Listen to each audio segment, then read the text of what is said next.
The writing has been on the wall for Sir Keir Starmer for some months now. After the historic highs of a landslide victory, his government suffered a rapid spiral into the depths of unpopularity. What began as a promise to end Conservative chaos quickly dissolved into a series of hated policy choices, damaging scandals, and a rudderless leadership.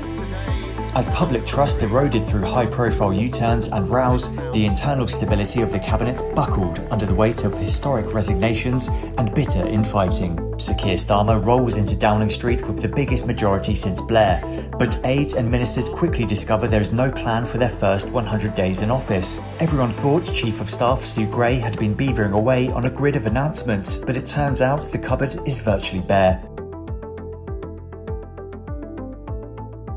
Rachel Reeves announces possibly the most toxic policy of modern times, axing winter fuel payments for 10 million pensioners. The Chancellor justifies the move by claiming there was a £22 billion black hole, but the numbers quickly unravel. While the country reels from the horrific stabbings of 3 young girls, the PM's refusal to release details about the perpetrator creates a massive information vacuum. Sir Keir stays tight-lipped, citing legal restrictions, but the void is instantly filled by online misinformation and fake names. By the time the truth starts trickling out, a lack of proactive narrative has allowed frustration to snowball into a week of violent nationwide riots.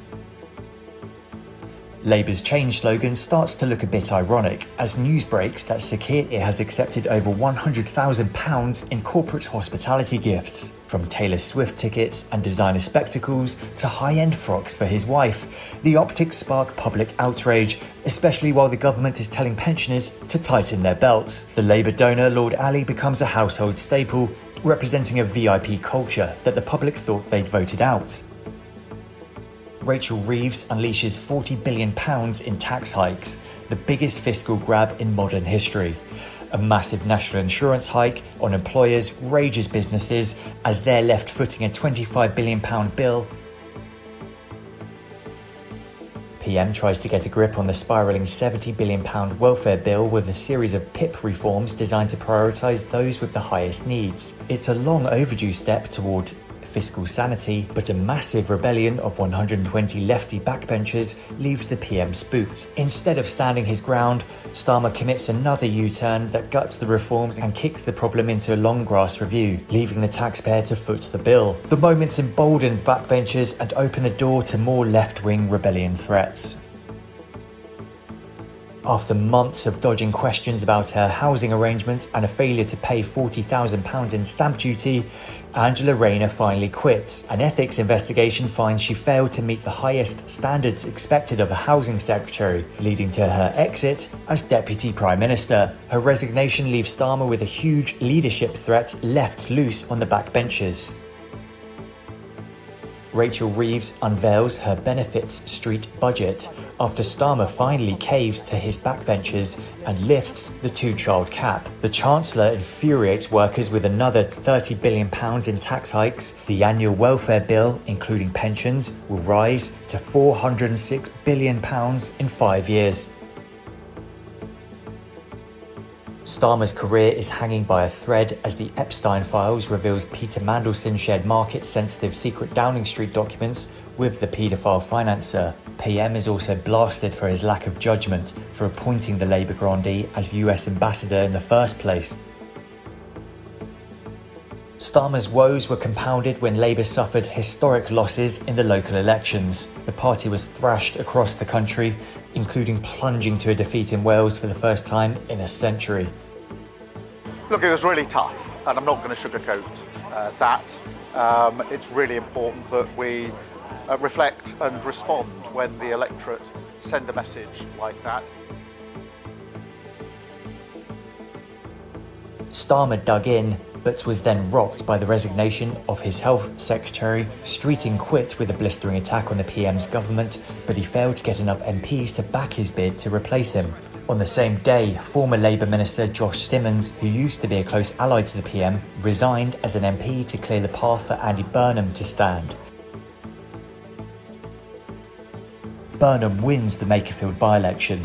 The Manchester mayor won a huge majority, soundly beating reform and paving the way for his challenge for the Labour leadership. These These are the calls that we've got to hear, and this is the change that we've got to bring. And I say it again, it is our last chance to change, but we're going to take it, aren't we? We are going to take that opportunity, and we are going to lay out a new path for Britain. After rampant speculation over the weekend, the lectern appeared outside Downing Street and Sir Keir announced he would be stepping down as Prime Minister. After 2 years in the job, the pressure got too much for Starmer, who will be out the door by September.